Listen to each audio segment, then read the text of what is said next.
पिछला दिन बताए थे कि एस कहाँ कहाँ लगता है। अब आज आपको पता चलेगा कि ई एस कहाँ कहाँ लगता है।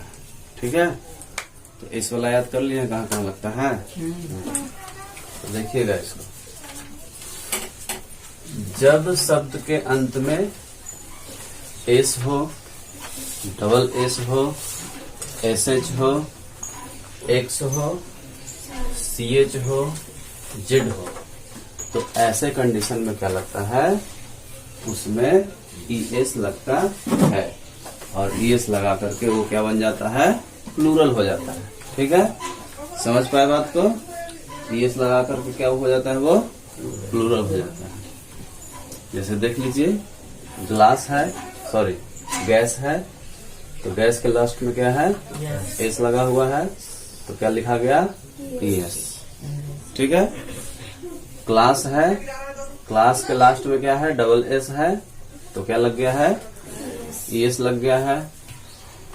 वॉच है, तो वॉच के लास्ट में क्या है, सी एच, जो कि नियम में बताया गया है कि लास्ट में सी एच होगा तो भी क्या लगेगा, ई एस लगेगा। उसी तरह से ब्रश लिखा हुआ है, ब्रश में एस एच है, तो इसमें भी क्या लग जाएगा, ई एस लग जाएगा। दूसरा नियम देखिए ध्यान से, जब शब्द के अंत में क्या हो, वाई, जब शब्द के अंत में क्या हो, वाई हो। ठीक है, और वाई के पहले क्या हो, कॉन्सोनेंट। कल क्या बताया गया था कि वाई के पहले क्या हो, वोवेल हो, तो क्या लगता है, एस लगता है। लेकिन जब वाई से पहले वोवेल ना हो, क्या हो, कॉन्सोनेंट हो, तो ऐसे कंडीशन में क्या लगता है, वाई को हटा दिया जाता है और फिर क्या लग जाता है, आई ई एस। वाई को हटा के आई ई एस लगता है। बात को समझिए, कॉन्सोनेंट का मतलब क्या हुआ। तो हम लिखे हैं कि यहाँ बी से शुरू होता है कॉन्सोनेंट, बी सी डी, इस तरह से आगे जाके कहाँ तक जाएगा, वो जेड तक।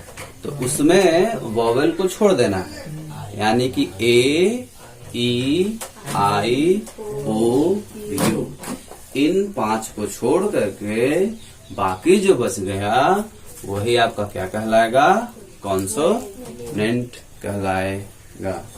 टच मत करना उसमें। ठीक है, तो ऐसे कंडीशन में क्या लिखाएगा, आई ई एस। तो देखो जो नियम है उसके हिसाब से लास्ट में वाई है और उसके पहले क्या है, कॉन्सोनेंट।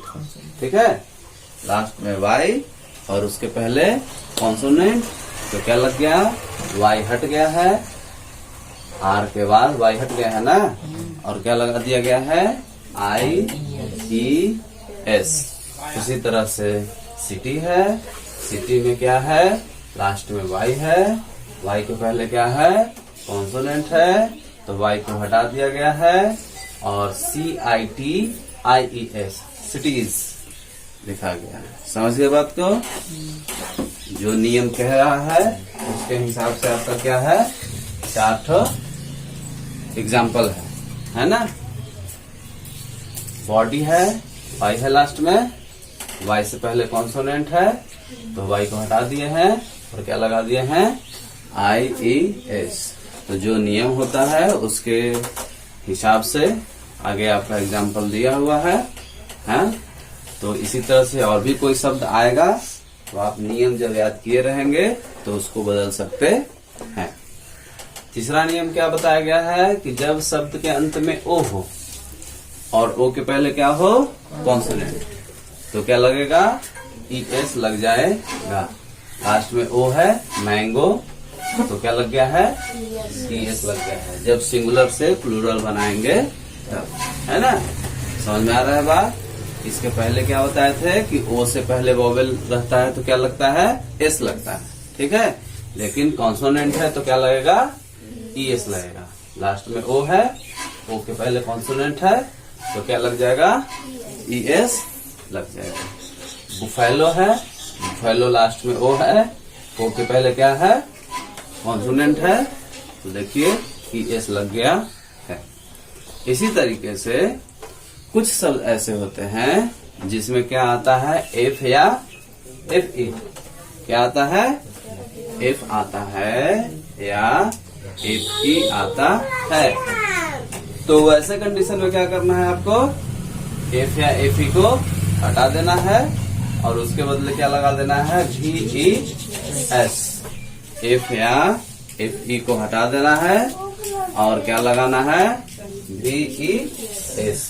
जैसे यहाँ वाई को हटा करके क्या लगा रहे थे, आई ई एस, उसी तरह से यहाँ एफ या एफ ई को हटा करके क्या लगाना है, वी ई एस। देखिए ध्यान से, CALF काल्फ लिखा हुआ है, तो इसमें क्या हो जाएगा, एफ को हटा देना है और VES लगा देना है।